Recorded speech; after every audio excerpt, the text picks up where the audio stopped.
I'm J.R. Church. Welcome to today's analysis of the news.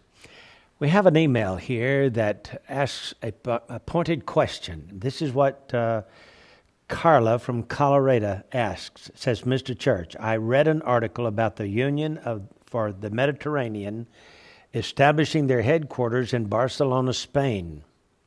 It occurred to me that most of the nations of our planet have been and are currently dividing themselves up into these leagues or unions of nations, all bearing their own flags, some creating a common currency. Here's a list of established unions of nations: the European Union, the Union of the Mediterranean, the Union of South American Nations, the African Union, the Association of Southeast Asian Nations, Shanghai Cooperation Organization, the Arab League, and then she adds, I will add the up-and-coming North American Union with its already minted Amero currency, which would bring us to 8. Of course, the Bible speaks of 10. She says, are these the 10 toes and 10 horns of the prophet Daniel? I would appreciate your insight on this matter. Thank you for your program. My husband and I have recently discovered it and are enjoying your analysis regularly.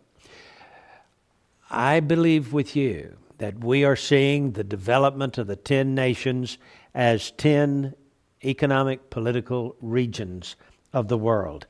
And those that you have named off here are quite possibly the beginnings of this organization, which, of course, will finally be developed in the middle of the tribulation period.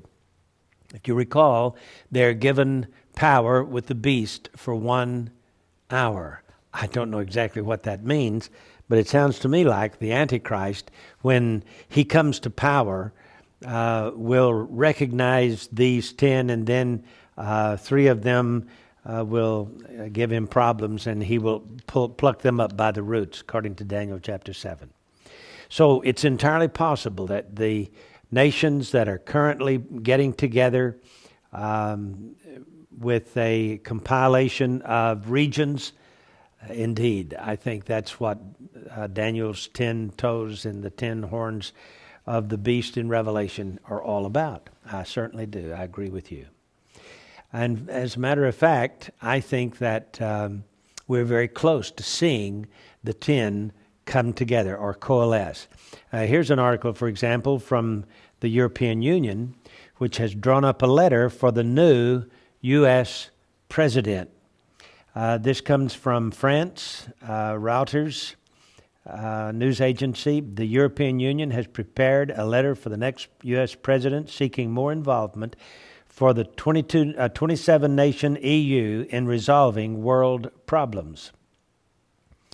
The 6-page document will be dispatched after the winner of Tuesday's elections, which we now know, of course, is Senator Obama. And the EU hoped for close ties with the new administration. Quote, there is a need to open a new chapter in global harmony, global balance, global change, Kouchner said, following the talks with his EU counterparts. France's foreign minister said the letter focused on the need for multilateral solutions to world problems, including seeking peace in the Middle East and developing relations with Afghanistan and Pakistan. Quote, Kouchner said, quote, times have changed. I think unilateral decisions that try to resolve the problems of the world will be more difficult to take. And on the subject of globalization, which is what we're talking about today, the 10-nation confederation, the eventual world government that is coming, and I think it's coming fast, by the way, for all those of you who are wondering about the shift in American politics and the election of Senator Obama, this is what it's all about. Globalization, the fulfilling of Bible prophecy. So, the Bible says, when you see these things come to pass, lift up your eyes, look up, for your redemption draweth nigh. This says transatlantic relations suffered a severe crisis in 2003 over U.S. President George Bush's decision to invade Iraq, backed by Britain, Spain, and Italy, and the Central European countries, but strongly opposed by old powers such as France and Germany. Kretschmer said the rapidly evolving nature of globalization, coupled with the financial crisis, showed no one nation could impose its will on the world. Quote, the United States will remain a very important country. I don't say a dominant power, but a great power, he said.